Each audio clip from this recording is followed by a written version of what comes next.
ظاہر سمت پتہ تھی، تبھی بلا خوف اور بغیر رکاوٹ کے، بغیر کسی تذبذب کے ہم نے اس جدوجہد کو جاری رکھا ہے۔ کامران صاحب، گورنر صاحب نے مجھ سے پرانی اپنی اس خواہش کا اظہار کیا کہ سب کو ایک ہونا چاہیے، اس خواہش کا احترام، لیکن اس احترام کے ساتھ میں نے یہ گزارش کی کہ دیکھیے تمام پارٹیوں کے نظریات اپنے الگ ہوتے ہیں، اور ان تمام نظریات کے ساتھ کامن ایشوز پر بیٹھنا کوئی بری بات نہیں ہے، بیٹھا جا سکتا ہے، لیکن ظاہر ہے کہ میرا تعلق مہاجر قومی موومنٹ سے ہے، اور میرا بنیادی اختلاف جس زمانے میں خالد مقبول صاحب نے یا فاروق ستار صاحب نے یا اور رفقا نے جو ان کے ہیں، انہوں نے الطاف حسین سے علیحدگی اختیار نہیں کی تھی، اس سے پہلے میرا الطاف حسین صاحب سے اس مہاجر لفظ سے دستبردار ہونے پر اختلاف ہوا تھا۔ تو ظاہر ہے کہ میں اس معاملے میں کہیں کوئی لچک دکھانے کی ضرورت محسوس نہیں کرتا، اس لیے کہ میرے ساتھ میرے جو عوام کے جذبات اور خواہشات ہیں، میں ان کا ہمیشہ احترام کرتا ہوں۔ میں اس معاملے میں تو میں نے معذرت کی ہے، اور میں نے کل 2 دن پہلے بھی پریس کانفرنس میں وضاحت کر دی تھی، لیکن کامران صاحب کی اس بات فیصد اتفاق کرتا ہوں کہ یہ شہر بہت بری طرح متاثر ہوا ہے سیاسی عدم استحکام کی وجہ سے۔ تو میں اس بات پر اتفاق کرتا ہوں، ان کی سجیشن کو میں نے ویلکم کیا ہے، اور میں نے کہا ہے کہ اگر اس شہر کے مفادات کے لیے اور سندھ کے اربن ایریاز میں رہنے والے بالخصوص مہاجر قوم کے مفادات کے لیے اگر اسٹیک ہولڈرز کہیں کامران صاحب کی گورنر صاحب کی کوششوں سے کہیں ایک جگہ بیٹھنے میں کامیاب ہو جاتے ہیں اور کوئی مشترکہ اعلامیہ جاری کر کے ہم ان تمام طاقتوں کو جو ہمیں کمزور سمجھ کر یا اس شہر کی قیادت کو بکھرا ہوا سمجھ کر اگر وہ یہاں کے حقوق غصب کر رہے ہیں، یہاں کے معاملات سے اپنے آپ کو لا تعلق رکھ کر یہاں کے وسائل کو اپنے حلقہ انتخاب میں خرچ کر رہے ہیں، تو ان کو روکا جا سکے۔ تو یہ اعلامیہ اگر جاری ہوتا ہے اور کامران صاحب کی کوششوں سے اگر وہ تمام لوگ جو اس شہر کے اسٹیک ہولڈرز ہیں، اربن ایریاز کے اسٹیک ہولڈرز ہیں، جو مہاجر قوم کے مسائل کے اوپر پریشان ہیں اور مہاجر قوم کے مسائل حل کرنے میں دلچسپی رکھتے ہیں، اگر ان سب لوگوں کو بٹھاتے ہیں اور کوئی مشترکہ اعلامیہ آتا ہے، تو میں نے ان کو یقین دلایا ہے کہ میں اس کوشش میں ان کے ساتھ ہوں۔ اور کل جو خالد مقبول صاحب آئے تھے، تو میں نے ان کو کہا تھا کہ کیونکہ ان کا انسٹانس کلیئر نہیں تھا اس وقت، اور ظاہر ہے وہ میں نے ان سے کہا کہ جب تک مجھے یہ معلوم نہ ہو کہ آپ فیوچر میں کیا کرنے والے ہیں اور آپ الیکشن کا بائیکاٹ کریں گے یا الیکشن لڑیں گے یا الیکشن کو آپ کسی طرح روکنے کی کوشش کریں گے، مجھے نہیں معلوم، تو میں آپ کے اس موقف کی حد تک حمایت کر رہا ہوں کہ ڈیلیمیٹیشن غلط ہے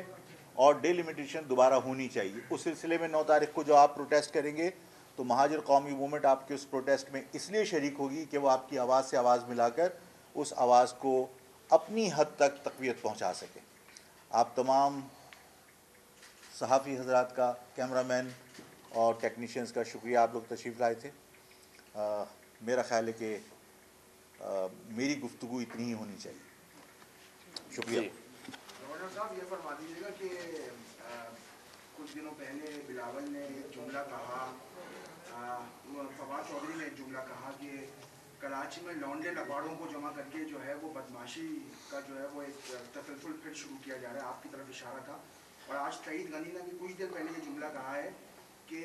جو شہر میں اس وقت لوگ جمع ہو رہے ہیں، یہ گورنر بتا سکتے ہیں کہ ان کو کون جمع کر رہا ہے اور کیوں جمع کیا جا رہا ہے، تو یہ کون جمع کر رہا ہے اور کیوں جمع ہو رہے ہیں؟ دیکھیں، فواد چودھری صاحب کے بیان پہ تو میں کوئی رد عمل اس لیے نہیں دوں گا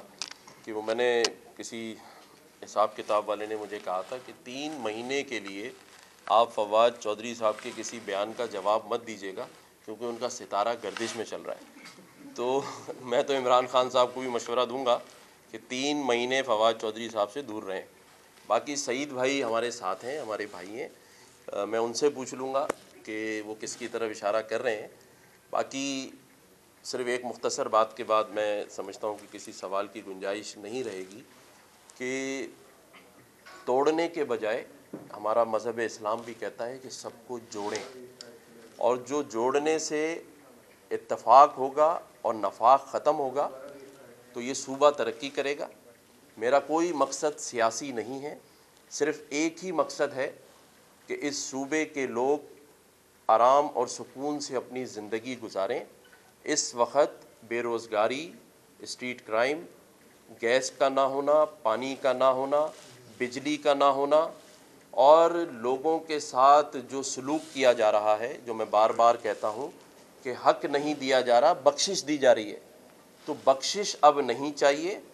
ہمیں اس صوبے کے لیے خود مختاری چاہیے، اس صوبے کی ترقی کے لیے ہم سب کو مل جل کر سیاست سے ہٹ کر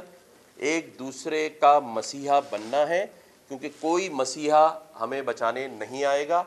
اس شہر اور اس صوبے کے لیے ہم سب کو ایک دوسرے کا مسیحا بننا ہے۔ شکریہ بہت بہت۔ صاحب سندھ میں آٹے کا بڑا پرابلم ہے، آٹا مہنگا ہو گیا، آپ نے ابھی تک نوٹس نہیں لیا؟ سندھ حکومت میں آٹا دن بہ دن بڑھتا جا رہا ہے۔ میں نے تو ہر بات کا نوٹس لیا ہے، کسی صحافی بھائی نے کہا تھا کہ فائل اتنی موٹی ہو گئی نوٹسز کی،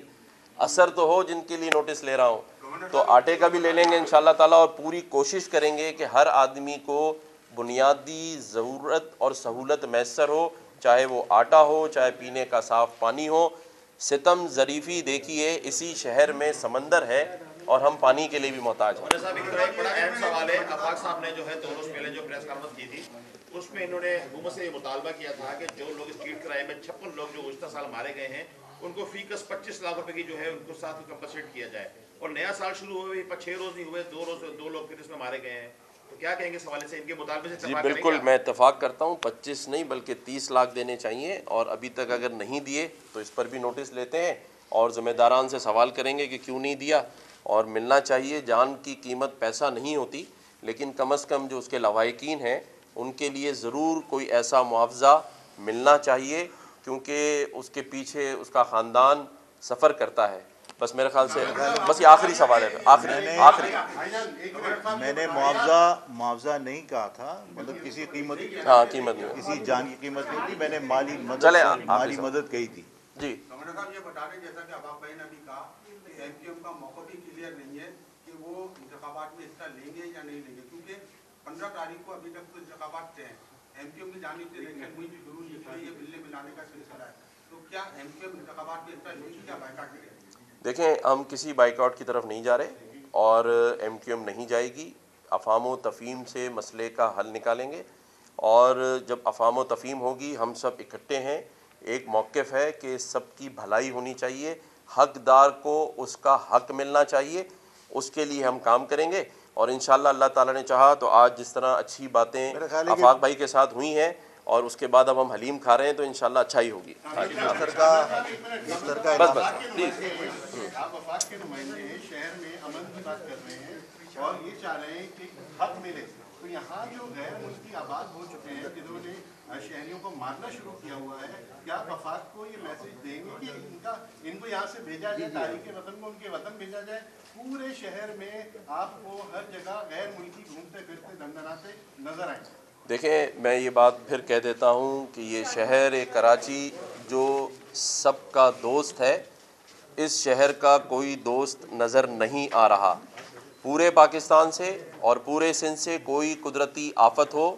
یا روزگار کا ہو تو یہ شہر ان کو اپنی ماں کی طرح محفوظ کر لیتا ہے، لیکن یہ بات صحیح ہے کہ ان لیگل جو اغوانیز اس شہر میں آ کے اغوان بستیاں بنا رہے ہیں، اس کے لیے میں نے فیڈرل گورنمنٹ سے بات کی ہے کہ ان کو بارڈر پہ ہی روکا جائے اور یہاں نہ آنے دیا جائے، کیونکہ یہ شہر اب متحمل نہیں ہو سکتا۔ ایسے تجربات کا پچھلے ہم سب کر کے دیکھ چکے ہیں، تو اس پر بات کی ہے، اور آج آپ نے کہا ہے تو اس کے علاوہ بھی دوبارہ اس کو اٹھایا جائے گا۔ شکریہ جی۔ 2022 بہت سارے تحفے بھی دیکھیں گے پاکستان کی عوام کو۔ پاکستان کی عوام کو ایک تحفہ یہ دیا کہ عوام کو پتہ چل گیا کہ پاکستان کا میڈیا کیا ہے۔ حق اور سچ کا سفر سال 2022 میں بول رہا نمبر 1۔ ہم نے بہت سارے شوز اور ٹرانسمیشنز کی، پورا سال مسلسل جدوجہد میں نکل گیا کہ یہ ووٹ آف کانفیڈنس کے پیچھے کون لوگ تھے۔ توڑے ریٹنگ کے سبھی ریکارڈ، سوشل میڈیا پر بھی سب سے زیادہ تیزی سے 2.4 بلین ویوز کا سنگ میل عبور کیا۔ اینکرز کو بھی عوام میں سب سے زیادہ مقبولیت ملی۔